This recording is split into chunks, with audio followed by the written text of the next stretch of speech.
episode, I'll identify the essential, standards-based skills that we're to teach within narrative writing units. Narrative writing includes many different genres. For example, a personal narrative is a true story about one's own experience. Realistic fiction is a made-up story that could happen in real life.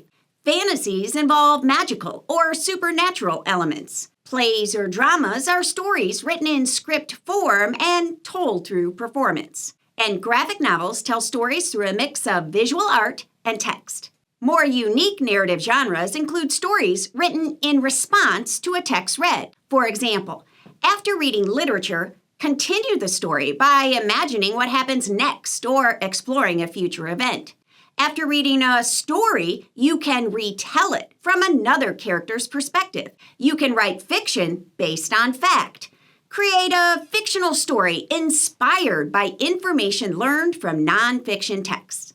Now, your state likely doesn't name the specific types or genres you are to tackle. Rather, they more broadly state that you're to teach students how to compose or write narratives.